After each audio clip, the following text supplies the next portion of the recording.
All right, Shalom, giving all praises, honor, and glory to our power, Yahweh, Bahasham Yahweh Shah, Bahasham Rachak, Wadash, double honors, the apostles, the bishops, and the elders, a great millstone. Peace and blessings to the hopeful elect of the tabernacles of David, scattered throughout the four corners of the earth. Whomever you may be, wherever you may be, Shalom, Yashrah, Shalom. All right, we're getting on to Acts chapter 22. We're almost through here. We got a few more chapters there. I believe it's like 5 or 6 chapters left. I want to say there's like 20, is it like 26 chapters in Acts? Let's see here. 28 chapters. All right. So we're in 22. So not many left. All right. About 6 chapters left.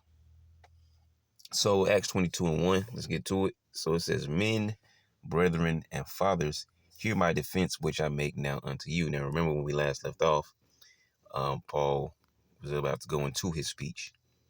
All right. See, it says Paul seized in the temple.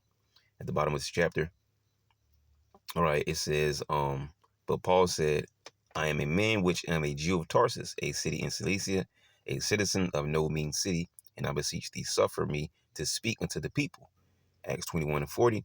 And when he had given him license, right, permission, Paul stood on the stairs and beckoned with the hand unto the people. And when there was made a great silence, he spake unto them in the Hebrew tongue. All right, because in this account, they pretty much, put hands on Paul and they were beating and whipping him until pretty much the soldiers came along. All right, and so much of a stir going on that they actually had to, pretty much carry Paul away. And so they were going up into the castle. And as I mentioned last time, when you go and look into the landscape of Jerusalem, our city is on the hill, all right? So the further you go into the city, the more upwards you're going up the hill, all right? All the way up to the Temple Mount and, areas like that, okay? So wherever this particular castle was that they were taking it to is going to be sloped on a hill, all right? So, and they were on these steps so everybody could see it. Most people probably didn't know what was going on. But everybody could see what was going on, the beating of Paul and all these things, and then him and turning around to speak to the people, and that leads us to Acts chapter 2. It's pretty much a continuation, all right, but it's broke up in chapters here. So it says Paul's defense before the Jews. Men, brethren, and fathers, hear ye my defense, which I make now unto you. Verse 2 says, and when they heard that he spake in the Hebrew tongue to them, they kept the more silence. And he said, you see, because remember in the last chapter, they also accused him of bringing in heathens into the temple, which these weren't the actual heathens, the regular heathens, which are the heathen nations. These Israelites knew that these were other Israelites, but these are the Israelites that were being called Gentiles, pretty much the uncircumcision. So they were being called Gentiles. They were being called heathens. All right. So they were accusing Paul of bringing a heathen or an Israelite Gentile into the temple, even though they were all Israelites. All right. But you have to understand the history, which at this point you should most definitely understand the history as much as we speak about it. Okay. But anyways, yeah. So it says Paul. Let me see what the other versions say. Hebrew tongue. It says when they heard him speaking in their own language, the silence was even greater. See what the AMP says. Here it is right here. Beautiful. All right. And this is important. It says when they heard that he was addressing them in the Hebrew dialect, they became even more quiet. And he continued. So why is it important that I say it was important? Because when you get this word dialect, that's how I like this. Right, dialect. It says a particular form of a language which is peculiar to a specific region or social group. And who's the social group? These are Israelites. So it stunned them. All right, wait, hold on. Like hold up, there's something else there. We're gonna get to that later. All right. So it stunned them that he was speaking in the Hebrew tongue. Like, whoa, wait a minute, hold on now. So they got even more quiet. So it says, I am verily a man which am a Jew, born in Tarsus, a city in Cilicia, yet brought up in this city at the feet of Gamaliel, all right, which we know Gamaliel was his teacher, which we learned just that now, all right, but we know it before. I'm just speaking on, Gamaliel was Paul's teacher, all right, and now a city in Cilicia, it says the land of Celix, a maritime province in the southeast of Asia Minor, bordering on Pamphylia in the west, Lycaonia and Cappadocia in the north, and Syria in the east. Its capital, Tarsus, was the birthplace of Paul. All right, so maybe we can map Cilicia.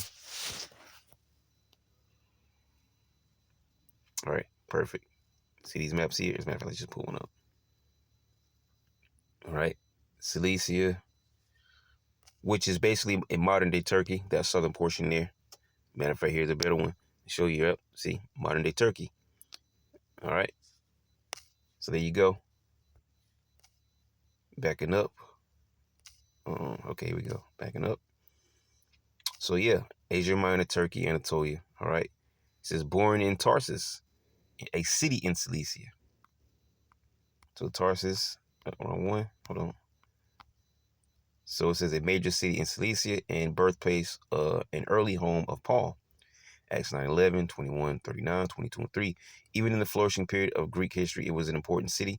In the Roman civil wars, it sided with Caesar, and on the occasion of a visit from him, its name changed to Juliopolis.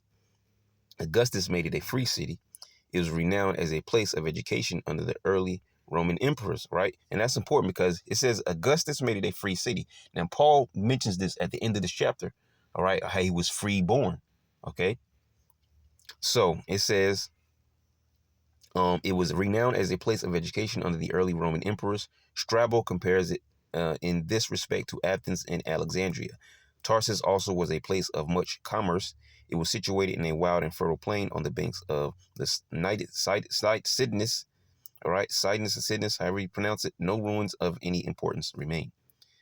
All right, and yeah, and Paul mentioned how he didn't come from some unknown riggy raggy town. All right. I come from a place that's actually well known. So remember that, though. It says Augustus made it a free city. Okay. It was a renowned place. It was renowned as a place of education under the early Roman emperors. All right. So let's go back.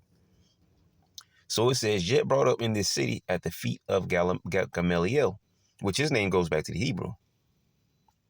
All right. Gamaliel. There's it. There's right there. Gamaliel. Gamaliel Allah. Gamaliel Allah. All right. Gamaliel Allah, a Pharisee and celebrated doctor of the law, who gave prudent worldly advice in the Sanhedrin. All right, the whole council there, Sadducees and Pharisees, respecting the treatment of the followers of Yahushua of Nazareth. All right, Acts 5:34. I am verily a man which am a Jew, born in Tarsus, a city in Cilicia, which we're reading that now, so I don't know why I pulled that one up.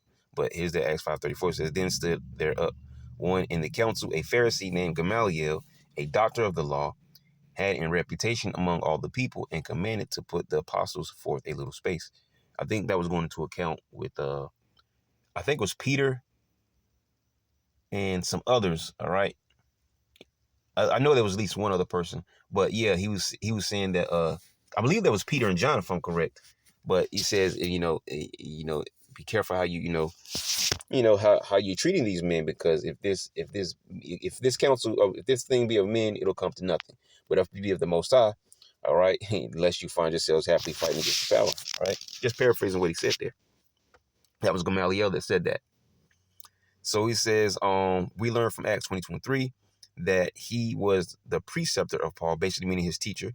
He is generally identified with the very celebrated Jewish doctor Gamaliel, grandson of Hillel, and who is referred to as authority in the Jewish Mishnah. All right.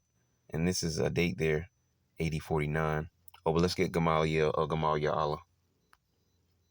All right, Gamaliel Allah, reward of the power.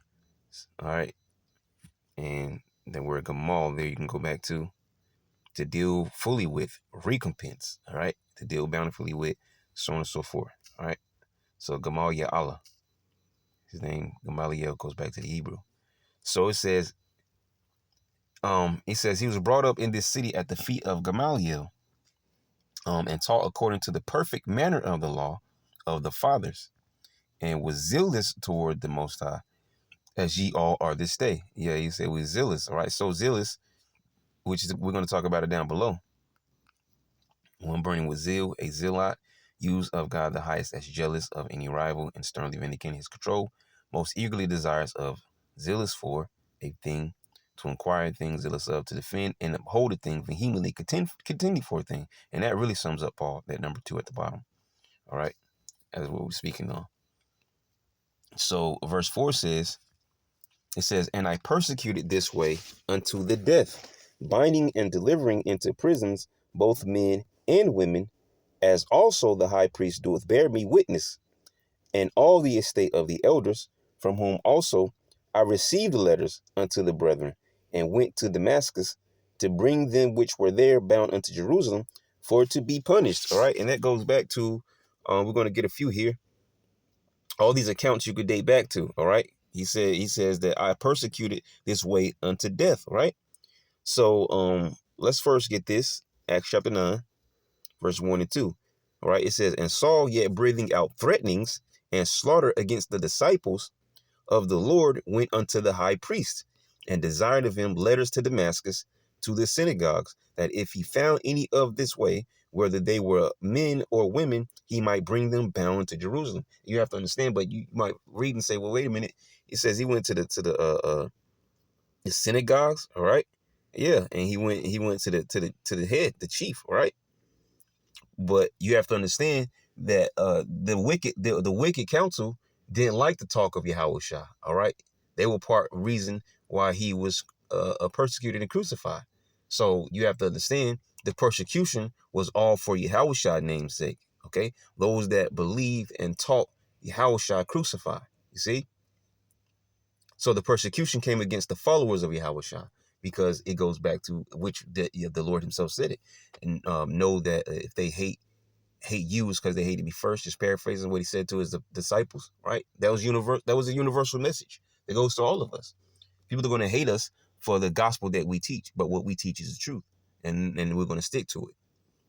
So yeah, we're going to bounce also over to Acts chapter 8, okay, verse 1. It says, and Saul was consenting unto his death, and at that time there was a great persecution against the church, which was at Jerusalem, and they were all scattered abroad throughout the regions of Judea and Samaria, except the apostles. This is what we picked up, in those earlier chapters, falling behind Philip, and we ran into the Ethiopian eunuch and so on and so forth, right?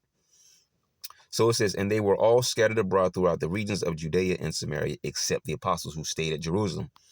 And devout, there's it right there, Philip and Samaria, see? And devout men carried Stephen to his burial and made great lamentation over him. As for Saul, he made havoc of the church, you see? He made havoc of the church.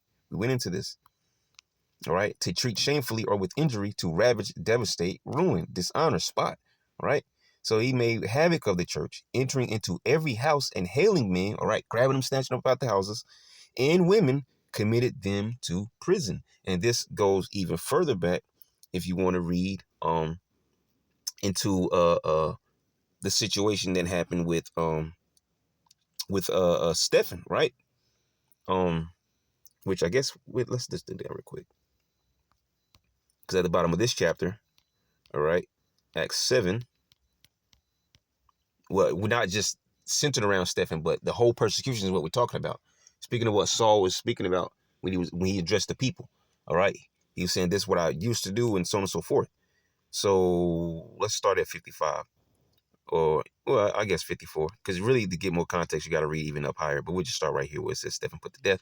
Acts 7:54. When they heard these things, they were cut to the heart, and they gnashed on him with their teeth, because Stephen was hitting them with some heavy things, all right, concerning scriptures and history and things of that nature. And because these wicked Pharisees were really pompous, man, and arrogant. Anybody speaking of the law that wasn't them, hey, they didn't like that too much, okay? Who the hell are you to tell us about the law and the history and the customs and all these things? All right, arrogant and beside themselves. So it says, but he, and man, Stephen gave them a earful in this chapter. But he, being full of the Holy Spirit, looked up steadfastly into heaven and saw the glory of the power and Yahushua standing on the right hand of God the highest. And that's what tipped the scale. Like, no. It says, and said, behold, I see the heavens open and the Son of Man standing on the right hand of the Most High. Then they cried out with a loud voice and stopped their ears and ran upon him with one accord. Yeah, that was too much for him. Okay. Oh no, like little kids, man, stopping up their ears. Nah, blah blah blah blah blah. People do like that. you know. So it says, and cast him out of the city. So they grabbed him, dragged him out the city, and stoned him. And the witnesses laid down their clothes at a young man's feet, whose name was Saul, Shawwal. All right, this is who we're talking about, Paul. All right, this same Saul is the same Paul. Okay. And so it says a young man's feet, whose name was Saul. And And what they're saying is, he's saying they stoned Stephen, calling up upon God the highest and saying, Lord, Yahweh shall receive my spirit. All right. And the so-called scholars are saying that this account with Stephen was somewhere dated around uh 80, 34 to 35, somewhere around there. The majority numbers will say 35, but from 34 to 35, 35 being what is usually agreed upon. Okay. The account with Stephen that we just read there. Okay. And as we grab one more, dealing with all this persecution talk. So it says, Acts 11 and 19, the church of Antioch. Now, they which were scattered abroad, which is what we just read about, right? After Stephen, everybody was scattered. That was in Acts chapter 8, the top of that chapter. Now, they which were scattered abroad upon the persecution that arose about Stephen, you see, traveled as far as Phoenix. So it really wasn't just because it was centered on Stephen.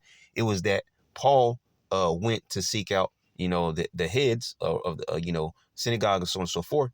All right, to persecute Israelites that were scattering, or in a persecute period, but then they started scattering. And so he was chasing them down, all right, to persecute them. Okay. So it was about the persecution of, the church in general. All right. Says now, they which were scattered abroad upon the persecution that arose about Stephen traveled as far as Phoenix and Cyprus and Antioch. So Paul understood this and he was chasing these people down, preaching the word to none but unto the Jews only. So as we go back to Acts 22, right? And 4 and 5 again, it should make more sense to you. It says, and I persecuted this way unto the death, binding and delivering into prisons both men and women. You see? So it says, as also the high priest doeth bear me witness, and all the estate of the elders, from whom also I received letters unto the brethren, and went to Damascus to bring them which were there bound into Jerusalem for to be punished. You see? So knowing that there were Israelites who fled to Damascus, he got permission to persecute and to go to Damascus, as part of that persecution, to get those that were scattered from Jerusalem and other areas. All right. Fleeing from this persecution, you see, which Paul pretty much, he was almost chief of it. At least we hear about Paul, because there could have been other men, but we hear about Paul. All right. He was really going hard for the cause, but his cause was in error because he was going against Yahweh Shah. All right. So verse 6 says, and it came to pass that as I made my journey and was come nigh, meaning close unto Damascus, about noon, suddenly there shone from heaven a great light round about me, and and I fell into the ground, and heard a voice saying unto me, Saul, Saul, why persecutest thou me? And I answered, Who art thou, Lord? And he said unto me, I am Yahushua of Nazareth, whom thou persecutest. Okay, and so what he's retelling is actually that history there in Acts chapter 9. What happened to him is spoken about here in 22, originally spoken about in 9, because that's when it happened, around that time. And then he speaks of it again in chapter 26, which 26 is very important because it also talks about in the Hebrew tongue. It's how Yahushua spoke. And Yahushua said his own name in the Hebrew tongue. So he would not have said that, oh, my name is Jesus, who you persecute. No, he would have said, my name is Yahushua, whom thou persecutest. It's hard for you to kick against the pricks. Now, if we go to Acts chapter 9 real quick, and because we just read that, right? Verse 1 and 2. So verse 3 says, and as he journeyed, he came to Damascus, and suddenly there shined round about him a light from heaven, and he fell to the earth and heard a voice saying unto him, Saul, Saul, why persecutest thou me? All right. And it's hard for thee to kick against the pricks, and all that history there that you read down, because we've already gone through this chapter, which we're not going to reread it. Yeah, all the way down to verse 19. From 3 through 19 is, precepting what we're reading now, here in Acts, all right, 22, around verse 8 here, all right. And now to read it again, it says, because just to recap, right? So verse 7 and 8 says, and I fell into the ground and heard a voice saying unto me, Saul, Saul, why persecutest thou me? And I answered, Who art thou, Lord? And he said unto me, I am Yahushua of Nazareth, whom thou persecutest. Okay. And so this is very important because it says, I'm Yahushua whom you persecuted. But of course, at this time, Yahushua had already been persecuted, crucified, buried, rose from the dead, visited the apostles and a few others, and was going out. And so he visited Paul, all right, in have a way of vision or however you want to say he visited him, but he visited Paul, because that's beyond the point. The point I'm getting here to is Yahushua said that you persecuted me. So how did he persecute Yahushua? Okay. We're going to grab just a few here to drive home the point there of how he persecuted Yahushua. So Colossians chapter 1 and verse 17 and 18 says, and he is before all things, and by him all things consist. And he is the head of the body, the church. All right, the body. You could also get the body in 1 Corinthians 11 and 3. I really wasn't going to get it, but since I mentioned it, let's pull it up real quick, because we mention this one often. 1 Corinthians 11 and 3. But I would have you know that the head of every man is the Messiah, and the head of the woman is the man, and the head of the Mashiach is the Most High Power himself, Yahweh. All right. So we back up to what we were just reading there.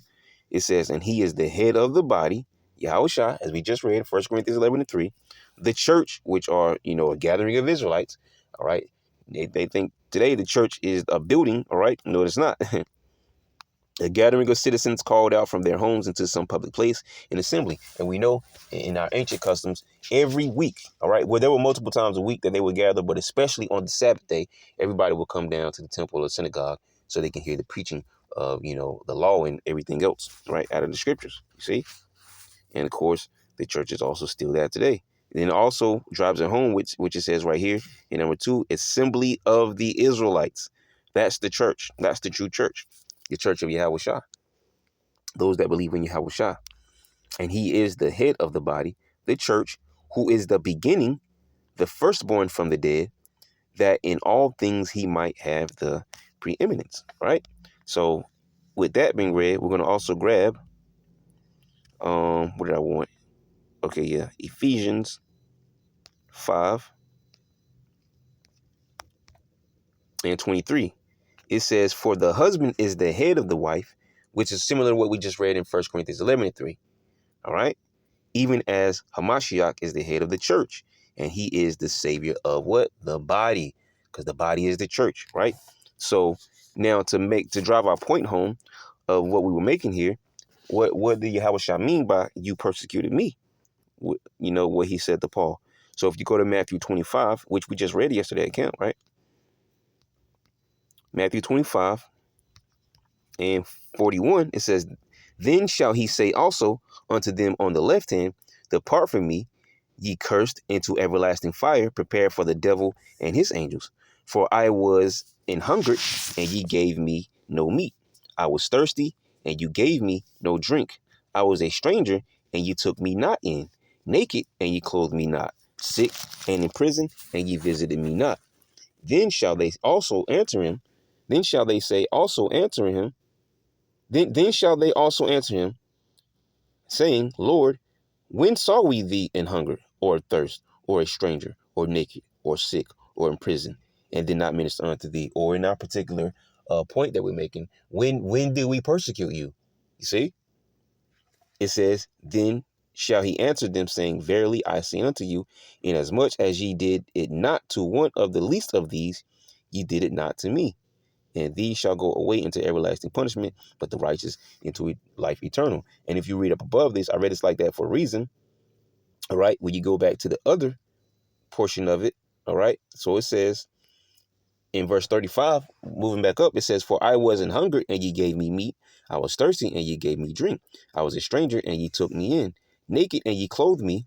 I was sick, and ye visited me. I was in prison, and ye came unto me. Then shall the righteous answer him, saying, Lord, when saw we thee in hunger, and fed thee, or thirsty, and gave thee drink? When saw we thee a stranger, and took thee in, or naked, and clothed thee? Or when saw we thee sick, or in prison, and came unto thee? And the king shall answer and say unto them, verily I say unto you, inasmuch as ye have done it unto one of the least of these, my brethren, ye have done it unto me. So the point remains there, right? Whether it be you doing things on the right hand side or on the left hand side, whatever you're doing to the body, to the followers of Yahushua, all right, you're doing to Yahushua himself. As a matter of fact, there's a scripture, is it? Let me see if I can find that one. Offend one of these little ones.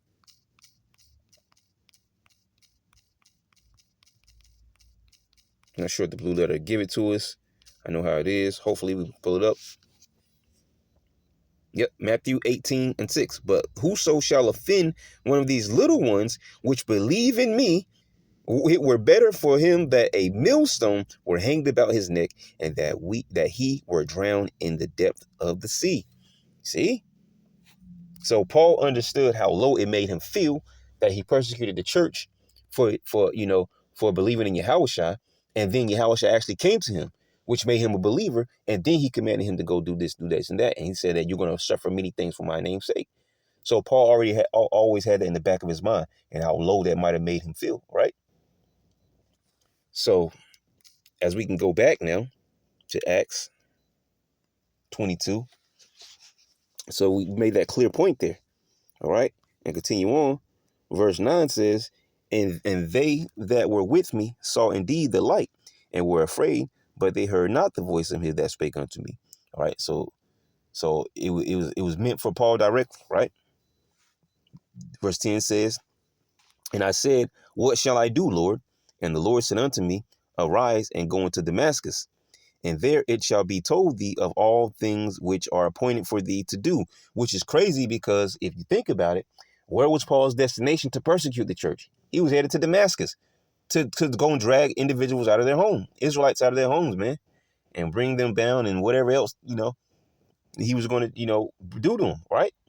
He was headed to Damascus, and on his way to Damascus, all right, the Lord pretty much jacked him up, all right, blinded him for what was it, 3 days, I believe, all right? So it says, and go into Damascus, and there it shall be told thee of all things which are appointed for thee to do. Now, what if the Lord hadn't come? The same one that he used as he mentioned, Ananias, right? He probably would have went to persecute Ananias, man. But that's not how the story was supposed to go. All right. So, anyways, let's keep going.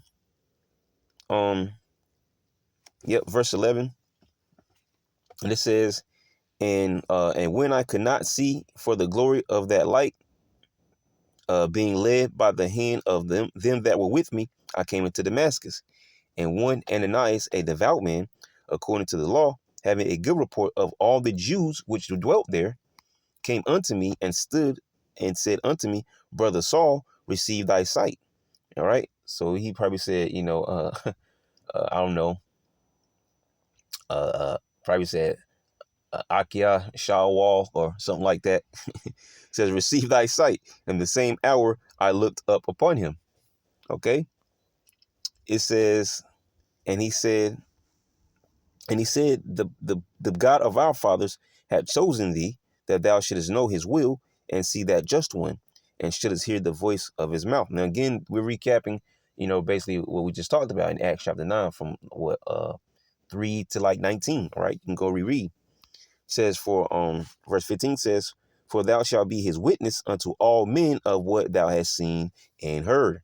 And now, why tarriest thou? Arise and be baptized and wash away thy sins, calling on the name of the Lord. Yeah. Okay. The sin, what? Persecuting the Israelites, dragging them out the houses, bounding them, with the chains or whatever, and putting them in prison, probably even putting some of them to death. Okay. So it says, and it came to pass that, and all, as we just read, all these things were done directly against Yahushua because he was persecuting those that believed in him, in Yahushua, that is. All right. So it says, and it came to pass that when I was come again to Jerusalem, even while I prayed in the temple, I was in a trance. All right. Now we've heard the trance before, dealing with Peter and Cornelius and all that stuff. All right. Amazement, the state of one who either owing to the importance or the novelty of an event is thrown into a state of blended fear and wonderment. Yeah, because visions can be scary sometimes, man. But they're most definitely heavy, even if it's not scary, because it may not be some scary type of vision. And they're all heavy, though. All right, visions can be heavy. So verse 18, it says, verse 18 says, and saw him saying unto me, make haste and get thee quickly out of Jerusalem, for they will not receive thy testimony concerning me. It says, and I said, and yeah, because well, he went down to Jerusalem to persecute, all right, and everybody scattered, all right. So and when you go back into the older in the earlier chapters, man, it was those, and it was some individuals who didn't believe that Saul was genuine, right? Because he was persecuting everybody, and then all of a sudden he's teaching Yahweh Shai. They were like, nah, man, this dude is playing a trick. He trying to, he basically trying to get good with us, and then he's gonna catch us off guard. All right, maybe he's trying to dig up some information like a spy or something, but it's something up with this dude, right? Because I mean, which rightfully so, man. You went from persecuting us to all of a sudden teaching Yahweh Shai. So they didn't trust him, man. Um, was it 19? Yeah. It says, and said, Lord, they know. Oh, yeah, because we were at 18. So, yep. So 19 says, and I said, Lord, they know that I imprisoned and beat in every synagogue them that believed on thee. You see? It says, and when the blood of thy martyr Stephen was shed, I also was standing by, which we just talked about the history there. All right. We went through the Acts 9, 8, 11, and 7, where he was actually martyred, right? Which sparked the scattering. All right, Stephen was one of those first martyrs, which sparked that scattering. Okay, it says, and when the blood of thy martyr Stephen was shed, I also was standing by and consenting unto his death, and kept the raiment of them that slew him. That's what we just read down there at the bottom of that chapter, right? Where it says they threw their garments at a young man's feet by the name of Saul, right? So you got that. Yeah. So yeah, he says, and he says, yeah, it says, standing by and consenting unto his death, and kept the raiment of them that slew him. See? So it says, and he said unto me, depart, for I will send thee far hence unto the Gentiles, which we're talking about Israelite foreigners, those that were being called Gentiles, or given that last chapter there, the previous one, you brought heathens into the temple. You see? Those were Israelites, though. You have to understand the separation between the circumcision and the uncircumcision, which really went down to the law and the customs and things of that nature. All right. And they hated the language even. Okay. So, because we had Greek speaking Jews, right? So it says, and they gave him audience unto this word, and then lifted up their voices and said, away with such a fellow from the earth, for it is not fit that he should live. Okay. So they didn't want to hear nothing that Paul was saying. I guess they probably believed the account that he retold. Yeah, I did this, I did that, but now, I'm changed and so on and so forth. And they were like, man, okay, we get it. And then the hell with you, all right, for doing that. Okay. It was no talking to him. Okay. They were, bullheaded. All right. There's no talking to him. He said, away with such a fellow from the earth. And for it is not fit that he should live. And as they cried out and cast off their clothes and threw dust into the air, all right, the chief captain commanded him to be brought into the castle, and bade that he should be examined by scourging. And remember, they were on the steps, right? He almost entered to the castle, because when you go into the last chapter, he asked the soldier, let me speak unto him, all right? He says, you speak Greek and so on and so forth. Okay. So, he's like, let me chop it up with these guys real quick. And he started speaking in the Hebrew tongue to them, because these were Israelites. So they were still on the steps as going up to the castle. So it says, and bade that he should be examined, right? Get the word bade,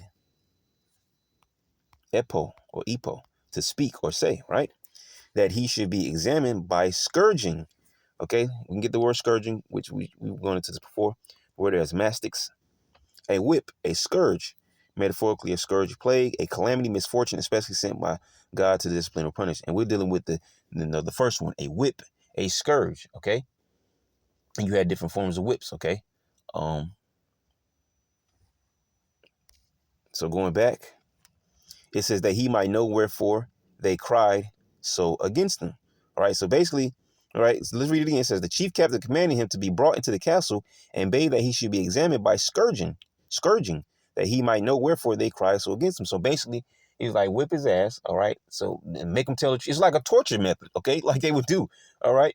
Like you see these government, well, not government movies, but like movies of, government soldiers and stuff like that. And they get someone captive as a hostage, and they torture them to get information out of them.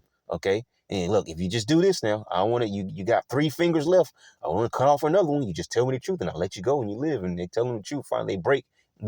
Not all of them break, but ones that break, they tell them the truth and they still end up getting killed. Right. Still put them to death. because they really only want the information. All right. So basically, he's like, okay, whip him up. All right. He'll eventually buckle. He'll tell us the truth. All right. And not that Paul was lying, but that's just what he was thinking. All right. Go and whip him up real nice. And we'll find out why he was here after we whip him up a little bit. All right. He'll buckle. Okay. So yeah, we read that one. So verse 25 says, and as they bound him with thongs, all right, which they ain't talking about no booty shaking devices. That ain't what it means, man. Okay. A thong of leather strap.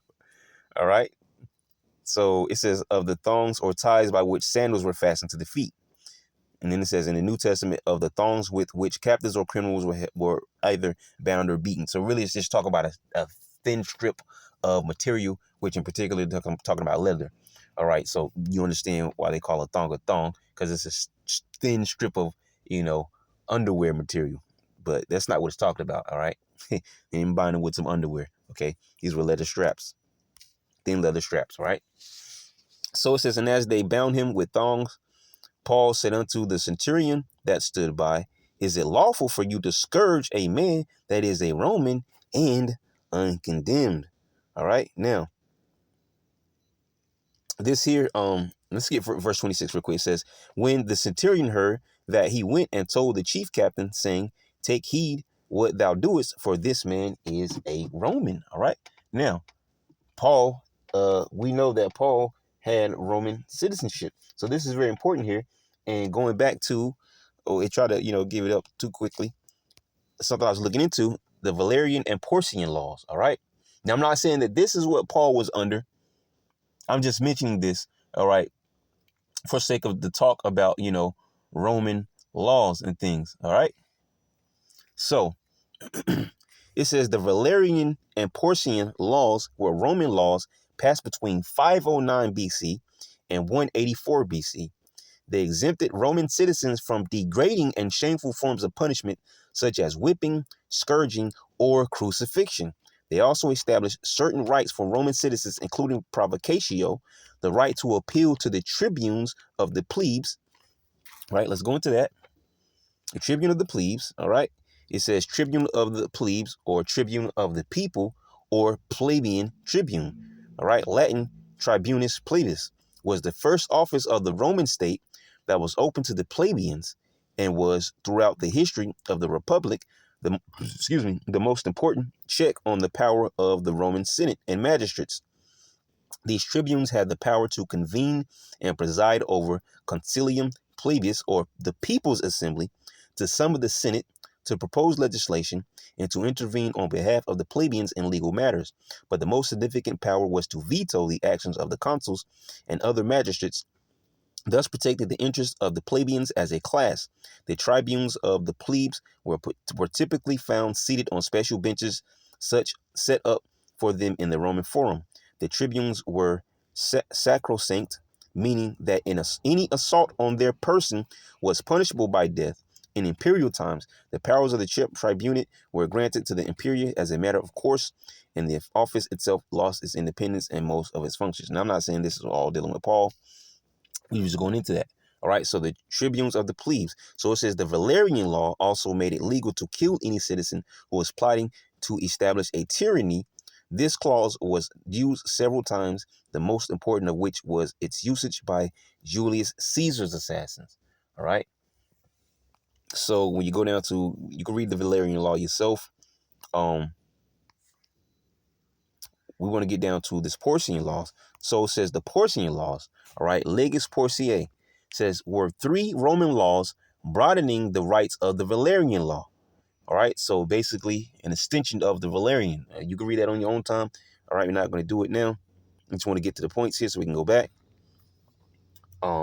which we have a little bit more. So just hang tight. So it says, we're broadening the rights of the Valerian law. They were enacted by members of the gens Porcia in the 2nd century BC. We do not know their precise dates, but they seem to have ended summary execution of Roman citizens in the field and provinces and provided that citizens could escape sentences of death by voluntary exile. Cicero in the Republic refers to 3 leges Porciae, but is not clear on their specific details. Lex Porcia 1, perhaps proposed by the tribune of the pleas, which we just read in 199 BC. It extended the right to provocatio to a further 1,000 steps outside of Rome, to Roman citizens in the provinces and to Roman soldiers. Up to this time, it is probable that provincial authorities had unmitigated coercitio. All right, Lex Porcia 2, perhaps proposed by M. Porcius Cato, all right, or Cato the Elder, consul in 195 BC and 184 BC. It extended the right to provocatio against what? Flogging. What is flogging? We're talking about it now, the whipping and scourging, right? So, and this is what Paul just hit him with. Like, hold on now. You whipping, I'm a Roman citizen. How you going to whip me without me having a fair trial? All right. You got to find that I'm at fault at something before you can decide my punishment. You just commencing to whipping me. All right. Because he didn't know that Paul had Roman citizenship. Not sure if he knew whether or not Paul was an Israelite, but he definitely wasn't aware of Paul's Roman citizenship. All right. So it says, yeah, it extended the right to provocatio against flogging. Lex Porcia 3, perhaps proposed by M. Porcius, blah, blah, blah, blah, says it provided for a very severe sanction, possibly death, against magistrates who refused to grant provocatio. All right, so the one that we were looking at mostly is Lex Porcia 2. All right, you can go into any other thing that you want to look into. We're not going to go into it now. All right, so we're backing up from this, and we don't even need that anymore. Let's grab this real quick. And I'm gonna grab this. Okay. Also, I have to refresh it there. Okay, so what I was looking for, they took it out. I don't know which drop down it was in. Because that was something I wanted to read over here as well. Let's see what rights is. It might be down here. No? Bear with me, see if I can find it. If not, we'll just keep going. I got one other thing I can read anyways. Yeah, I tried to refresh it, but they took it down. That's why I hate these things. But it's okay. It's pretty much the same thing. I might get rid of this now since they took away what I was trying to read. But there's one more thing that I'm going to read, which is also in my other device. So, and it's pretty much a summarization of everything we just talked about. So this is just straight from Google AI overview. It says whipping a Roman citizen without a trial was illegal because of laws like the Porcian law, which specifically protected Roman citizens from degrading punishments like flogging, right, which is whipping. Hold up, they're jerking around with my screen. Here we go again. You see? We got the gist of it. It just wiped right off my screen. It's okay. So yeah, but you can look that up for yourself. The Porcian law, if you're into it, if you want to look that up for yourself. All right, because they just took two things right off my screen, right in my face. It's okay. But yeah, the Porcian law. All right. So is by chance Paul could have been talking about, laws concerning his Roman citizenship, which may possibly go back to that we just read, the Valerian law and the Porcian law, mainly that Porcian law, which we wanted to read. All right. So, Lord Will, you were up to speed with me on that one because he just kind of jacked this around there. All right. But yeah. And like I said, I'm not saying that Paul was directly referring to this, but it's possible that he was referring to something similar to this, if not directly to this Porcian law. All right. So let's finish this chapter out. We read those verses again because that was very important that I brought that up. So verse 24 says, the chief captain commanded him to be brought into the castle and bade that he should be examined by scourging, that he might know wherefore they cried so against him. All right. It says, and as they bound him with thongs, Paul said unto the centurion that stood by, is it lawful for you to scourge a man that is a Roman and uncondemned? When the centurion heard that, he went and told the chief captain, saying, take heed what thou doest, for this man is a Roman. Yeah, he was like, hey, we about to F up, man. All right, this dude got Roman citizenship. And as we just read, that was against the laws, all right? It protected, different individuals, and one of those individuals were the citizens themselves, right? And Paul, having Roman citizenship, fell under that. So he was like, hey, listen up, man. This dude here, he has Roman citizenship. So you know the law and blah, blah, blah, blah. Whatever little conversation they'd had there, right? So verse 27 says, then the chief captain came and said unto him, tell me, art thou a Roman? He said, yeah. And the chief captain answered, with a great sum obtained I this freedom. And Paul said, but I was freeborn. All right, let's get freeborn here. Freeborn of men who father of to be born.